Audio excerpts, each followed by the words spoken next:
The Dallas Cowboys have a big hole at linebacker. Can Shemar James fill it? We'll break it down next.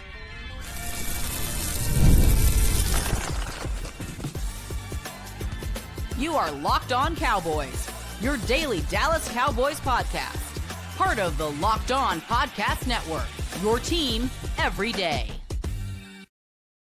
Welcome back to the Locked On Cowboys podcast, part of the Locked On Podcast Network, your team every day. We'd like to thank you for making us your first listen of the day. Today's episode is brought to you by Monarch Money. Take control of your finances with Monarch Money. Use code LOCKEDONNFL at monarchmoney.com for 50% off your first year. Welcome back. I am your host, Marcus Mosher. You can follow me on Twitter at Marcus_Mosher. Joining me today, as always, is Landon McCool. You can follow him on Twitter at McCoolBCB. And on today's show, we're going to take a look at the Cowboys linebacker situation. We're going to look at some of the veterans who are already on the roster and have been on the roster over the last couple of years. Some of the new additions, including Jack Sanborn and Kenneth Murray.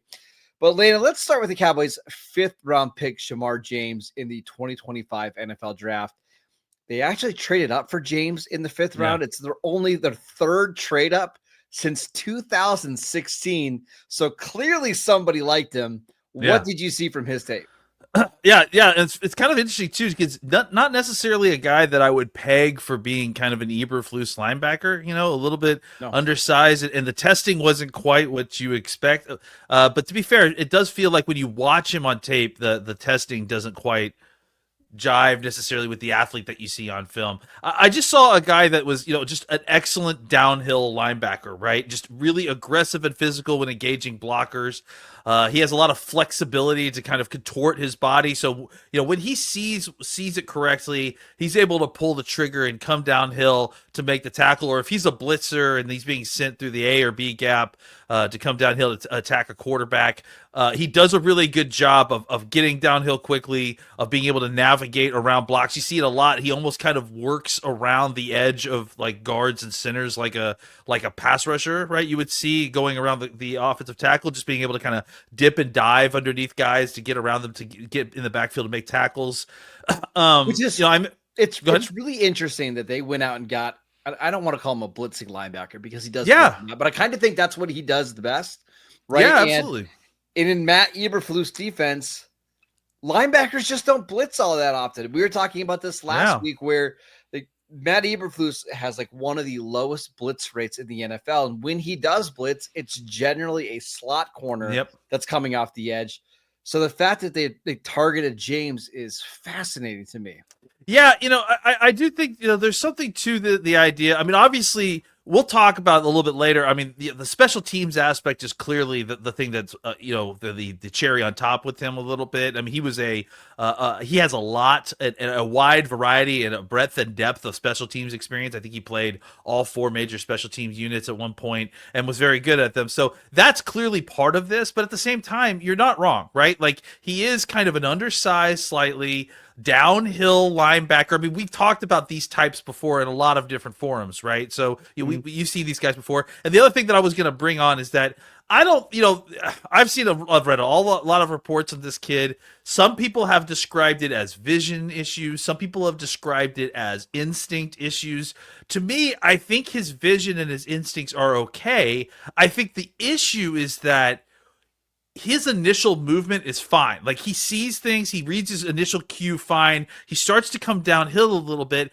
I think that he really, really struggles to track his targets behind the line of scrimmage if his vision gets obstructed. That's where I feel like he really does struggle. Like, once he loses sight of his target, he really has a hard time kind of finding it again. So that's why I think you see him really struggle with misdirection, right? You see him often in kind of counter stuff or reverses. He's not seeing it until a lot later than some of the other players on his level on the defense. And I think that's why I think he he's a really strong athlete and he's physical for a guy his size. But I think the reason he fell is because he didn't test necessarily very well. He tested probably in the 50 percentile as a 40 dash guy. Didn't have an explosive jump necessarily. Had a pretty good broad, but nothing to write home about. And then on top of that, he's not necessarily instinctual. So you almost kind of want to compare him to Kenneth Murray, except without all the great testing. So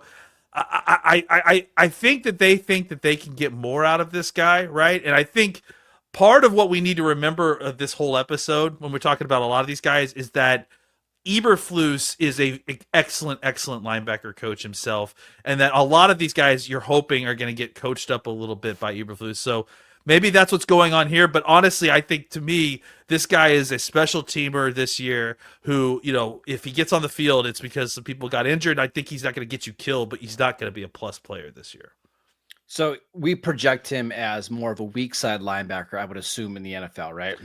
I mean, just because he's so small, I mean, he's 220, I think it is. Yeah, so for sure, and he's like 6'2". I think, when you look at the other guys on this roster, we'll talk about some of the fits later because I do think it's interesting. But yeah, I have to think he's a will because he's got to be one of the smaller linebackers in the room at this point. I would think so. Now, we should mention, and you kind of touched on this, Matt Eberflus has a ridiculous track record of drafting day 3 linebackers and turning them into good NFL players, whether it was Anthony Hitchens all the way back in, was it the 2016 draft, 2015 draft? A while ago. Shaq Leonard was a 2nd-round pick that he turned into an all-pro linebacker. But the guy that he reminds me of, Shemar James, is EJ Speed, who the Colts drafted in the 5th round in 2019. And Speed was one of these guys, was a 4'6" athlete. A lot of people thought he should have been an undrafted free agent. He was a former wide receiver.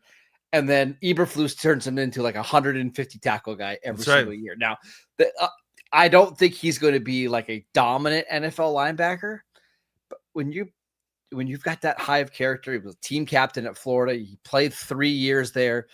We should also mention, like, generally the linebackers that you get on the 3rd day of the draft, they're either like overaged, 24, 25 years old, or they're super young and underdeveloped and just haven't played. This is one of the cases where James is young. He declared as a junior. He's played a bunch of snaps in the SEC. So I won't be surprised if he comes in and he's better than maybe anybody anticipates. Yeah, I mean, here's the thing. He definitely plays more athletic than his testing. So right away you look at that and you're like, this guy's probably going to get underdrafted, right? He's going to fall a little bit unnecessarily. And the things you're concerning yourself about his play, about his game. You feel like at the very least Eberflus, more than maybe some other coaches in the NFL, could really kind of help turn around a little bit. So yeah, I do think you could potentially get a little bit more value out of this kid on this team than maybe some other teams if he had gotten drafted. I will say I got to watch him at the Senior Bowl during the practices, and I thought he was pretty good in the practices. He had a couple reps in coverage where he struggled, but in general, I thought he got better every single day there. So you are talking about an extremely young linebacker who is going into a very linebacker-friendly scheme, I think is a nice way to put it. Yeah. I'm excited. The fact that the Cowboys traded up in the 5th round means that I've got to assume this is somebody that Eberflus targeted. And it's like, hey, I can make this guy a quality player for us. Because the Cowboys just generally do not trade up in the draft at all. Yeah, I mean, again, there's a very, very good chance that they got a real steal here, or they felt like they were getting a real steal, and that's why they felt like they needed to pounce on it. Yeah. All right, let's talk about the new linebackers the Cowboys have, because this room has been completely transformed over the offseason. Let's talk about Kenneth Murray and Jack Sanborn next. This episode is brought to you by Monarch Money. Have you ever checked your bank account and wondered, where did all my money go? Between dining out, online shopping, and entertainment, it's easy to lose track, but that's where Monarch Money comes in, your personal CFO, giving you full visibility and control over your finances. Monarch Money isn't just a budgeting app. It's a complete financial command center. You can track all of your accounts, your investments, and your spending in one place, so you can stop managing your money and start building your wealth. My wife and I have been using Monarch Money for several months now, And it's amazing how much money that we were just throwing away on useless stuff. But now we are budgeting smarter and we are saving more. Take control of your finances with Monarch Money. Use code LOCKEDONNFL at monarchmoney.com for 50% off your first year. That is monarchmoney.com, code LOCKEDONNFL for half off your first year. Welcome back to the Locked On Cowboys podcast. We'd like to thank you for making us your first listen every single day. We are previewing the Cowboys linebackers going in to the 2025 season. Two new additions, Landon, outside of Shemar James. We've got two veterans, Jack Sanborn and Kenneth Murray. How do you think those guys fit into the Cowboys defense this year? Yeah, it's going to be an interesting fit, right? Like, and I think we'll talk about it in the next segment a lot, but I think one of the biggest questions that we have about this crew is how do you eventually fit together a pairing of Leofau and Overshown together? Because last year they both ended up spending a lot of time at will linebacker, and obviously if you want to play them together, they can't eventually play will linebacker together. So I think the way the Cowboys wanted to buy themselves some time to kind of figure this out, and obviously they need time because Overshown is injured. So until he gets back, it's kind of a moot point. So I think that's why the Murray and Sanborn signings kind of make some sense, right? Like Murray is not. Go ahead, please. Quick. Yeah. What do you think, assuming everybody's healthy on the roster? What's the ideal lineup for the Cowboys at linebacker? That's a great question. And I think because it does kind of inform exactly how these guys are going to fall together. I typically think that, if they are going to be forced to make a choice, that one of these guys is going to have to move to Mike linebacker. To me, Leofau makes more sense, especially when you look at the kind of prototypes of what, Eberflus has worked with in the past. I mean, I would say that he's certainly close to what he's played at Mike linebacker versus. No, I will say this: Leofau very much compares athletically to Shaq Leonard when he came out of that he's actually one of his top comparables. Out of South Carolina State. But I do think Leofau's just got longer arms. I think he plays with a little bit heavier hands. I think he's physical, and I think the kind of coverage that Leofau is good at is the kind of coverage that you would ask a Mike linebacker to do, a potential drop into that, that Tampa 2 zone, deep drops, just a kind of a hook zone, just where he can use his eyes and use his arms, because he's got incredible length. He's got like 34+ inch arms, if you guys had forgotten. So again, that's really valuable in closing down passing lanes in the middle of the field. So I think that's the case. And so since that's the case, I don't know that he's ready to start as Mike linebacker, especially at early downs and base packages. We'll see. I think that's not something that they're ready to thrust upon him with no backup. Enter Kenneth Murray, right? Kenneth Murray comes in. I think Kenneth Murray is going to be your initial starter at Mike linebacker, your early down base package Mike linebacker, with Leofau coming in on nickel packages to start, right? Because I think that's where he can come in right away. He has experience doing that last year. He's better, it's more instinctual in the pass coverage game than Murray, but Murray will come in and handle that situation up front. I think Jack Sanborn will come in and basically be the starter at will linebacker, fill in at Mike as needed to. I think Sanborn will actually be the green dot guy, even though Murray likely will be the starter at Mike. And then I think once Overshown returns, you'll see Sanborn kind of fall over to Sam linebacker, which is a role that we're going to see a lot more under this defense, which is a role that he took in his last year with Chicago as well, and it fit very well. I just like Jack Sanborn a lot. He's just one of these utility linebackers where maybe he's a little overmatched as a starter, but you never feel awful about him being on the field. And frankly, you could talk me into him being the best coverage linebacker on this team outside of DeMarvion Overshown. I wouldn't be surprised if Sanborn just continues to get snaps after snaps. Even if Overshown comes back and Leofau has develops into year 2, he's just a good NFL linebacker, and he's young. Like, this is not a 28, 29-year-old linebacker. Like, we are still in the prime of his career. He's in a defense that he knows well. This fits him very, very well. We've just discussed a kind of shuffling of chairs that happens once Overshown comes back, because obviously Overshown is the star of this defense.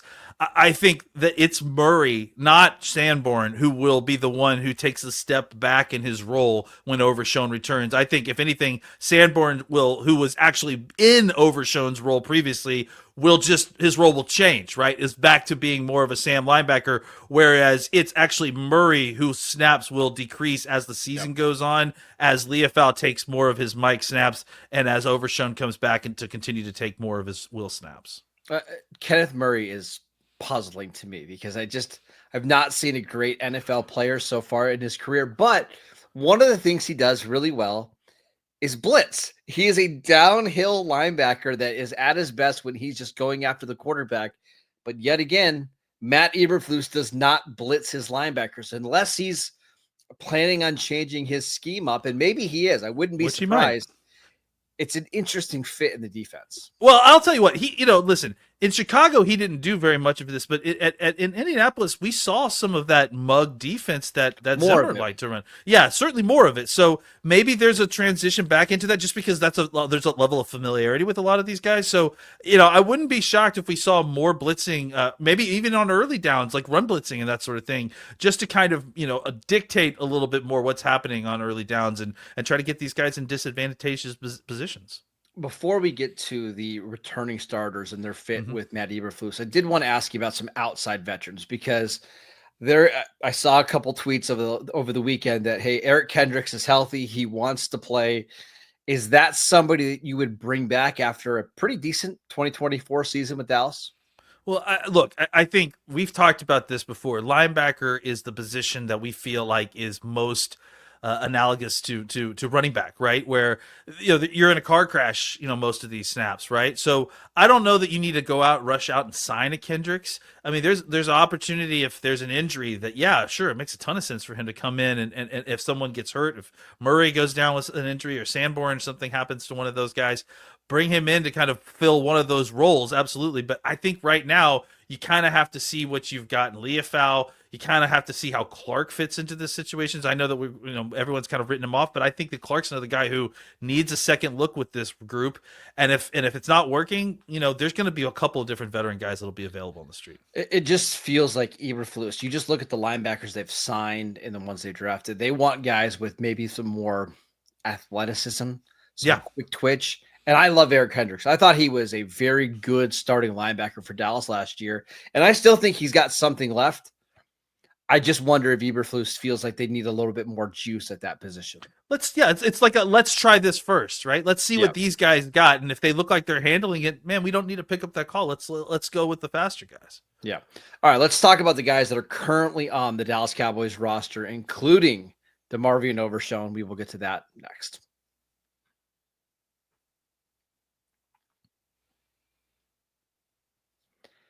Welcome back to the Locked On Cowboys podcast. We'd like to thank you for making us your first listen today. For your second listen, check out the Locked On NFL Scouting Show. The NFL draft is over, but the roster moves and the news never stops. Hosts Kyle Krabs and Joe Marino will make you the most informed NFL fan this offseason. Find Locked On NFL Scouting on YouTube or wherever you get your podcasts. All right, Landon, let's talk about the returning veterans, because we do have a couple, even though this linebacker room is completely turned over. Let's start with the big one, DeMarvion Overshown, who was on his way to a Pro Bowl season before he got injured in the Bengal game. Now, I think the timelines here are hard to figure out. I know there were some people early on that said, hey, maybe Thanksgiving. I know Overshown's hoping to be back way before that, but what is his fit like in Eberflus's defense, and how do the Cowboys protect themselves until he's able to get back? Those are two great questions. I'll even add the third one that we brought up before. How do you handle the fact that you've got Leofau and Overshown currently before the season playing the same position, right? We both kind of agree that him playing Leofau playing Mike linebacker is the better solution, right? It's Overshown's an interesting fit in this, right? Because I think that usually you see a different type of body type in these types of defenses for their will linebacker. However, obviously, Overshown is an absolute star, so you're fitting the rest of your linebacker room really to kind of support him, because what you've seen from him is borderline all pro level play. I mean, he's just making plays every single time. The difference in how, I don't want to compare him to Sean Lee because like Sean Lee was, everyone is a Cowboys fan. Remember what that was like, right? But in that sense that when Sean Lee was on the field, the defense feels different.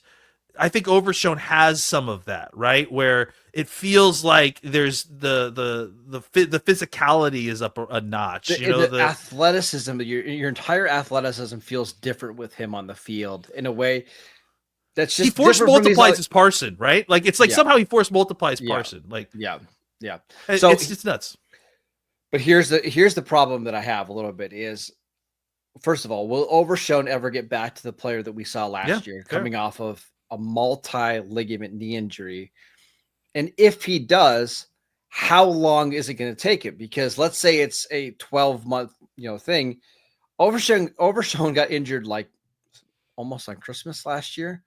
So we're talking about week 15, week 16, week 17 before he's even 12 months removed.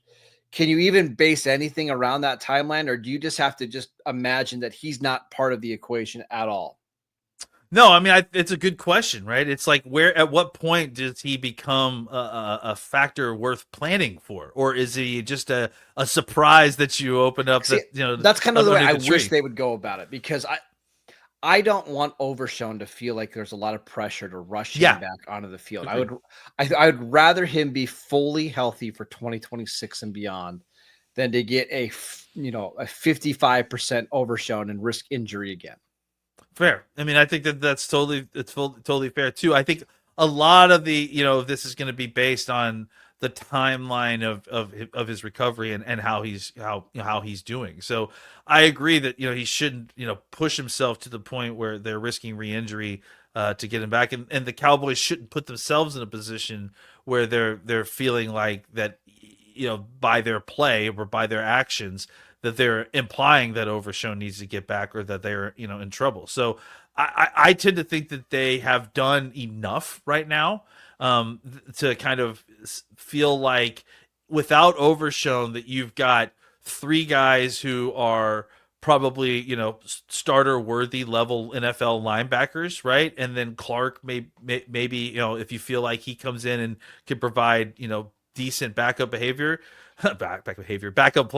I think that kind of, makes you feel better about the situation. But I also think that, again, we approach linebacker a lot like running back, where it's totally fine to kind of go into these training camp OTA situations maybe a little bit young, maybe a little bit understaffed, because you always know that you're going to be able to go on the street and pick up exactly what you need at linebacker to get you through, maybe not a full season superstar type player, but a guy that, depending on if the fit is right, could come in and be a plus player for you at linebacker. And they weren't even, on a team, in as early as, let's say, August or July when you picked them up. So I think that it is a position that you are still keeping an eye on. You're not, wiping your hands on completely throughout the offseason. I think that you're at a spot where it's like, all right, we've done the work that we need to for now. Let's unwrap everything and see how it fits in OTAs and minicamp. And if we feel like we need more, we still have another window. This is not wide receiver 2, right? We still have this is an easy to fill position. You still have another 2 or 3 windows of this post cut down time to go and get a linebacker who could come in and play solid snaps for you. And again, it's not a kind of thing where you have to get them into training camp to get the chemistry. A lot of these run and hit linebackers can be dropped right into a defense and perform right away. Let's talk about Damone Clark, who is one of the biggest afterthoughts on the roster right now. It's wild to me because I was a fan of Damone Clark coming into the 2022 draft. Thought he could potentially be a second-round pick, like a lot of other people. Fell to the 5th round, pick 176. Played pretty well the first 2 years of his career with Dan Quinn. Mike Zimmer comes in and basically says, nope, not a fan. From week 11 on, Landon, he played a combined 4 snaps on defense. 4. And that's even with DeMarvion Overshown getting hurt. It's even with Eric Kendricks missing multiple games with a calf injury. Just not a factor at all. Here's one last thing on Damone Clark. He's 24 years old. Yes. There are multiple linebackers in this draft that were older than Damone Clark coming in. 6'4", 240 pounds. I have no idea what Matt Eberflus thinks of him or what he plans to do. You have his PFF page in front of you open. Could you also read to me, first of all, how many snaps? He's 24 years old. How many NFL snaps has he played? 1,400. So he's played 1,400 snaps. He's only 24 years old. All right. Can you also give me his last, let's say, 4 games in which he played significant snaps, the PFF grades on those games? Yeah. So again, anything over 60 is generally a good grade for a linebacker. So week 1, 26 snaps, 77.1. Week 2, 41 snaps, 67.0. Week 6 against the Lions, 55 snaps, 83.4. And I mean, that's basically it. Those are almost all of his snaps where he played more than 7 or 8 snaps. Look, PFF grades are not the end all. I have my own issues with them, right? But as a general gauge, as kind of just an idea, 10,000-foot view, maybe it's not exact, but giving you an idea. I mean, he's played fantastic every opportunity he got last year to play, and against the Lions. He was the only one who played well against the Lions, guys. And there was just so many different times when he got on the field, he got opportunities, and he played well, and it just seems like it got ignored. I just am pitching to this coaching staff, please. You've got him for another year. Let's do something with this, guy. Maybe he could be a player for you. I haven't given up on Damone Clark yet. I don't think this coaching staff either should. The good news for the Cowboys is you're only really going to play 2 linebackers on 85, 90% of the snaps. Yeah. They've got numbers between Shemar James, Damone Clark, Kenneth Murray, Jack Sanborn, Maris Leofow, and then hopefully Overshown. That's 6 linebackers. You only need 2. It's going to be fascinating to see what the training camp battle looks like and who emerges victorious and who are their week 1 starters, because I don't think we know right now. That's absolutely true. It's going to be fun to see how it all plays out, to be honest. That is it for today's show. We'd like to thank you for making Locked On Cowboys your first listen every single day. Check out the channel on YouTube. Download the podcast wherever you get your podcasts. We are free and available on all platforms. Follow Landon on Twitter @McCoolBCB. I'm @Marcus_Mosher, and we will see you right back here tomorrow.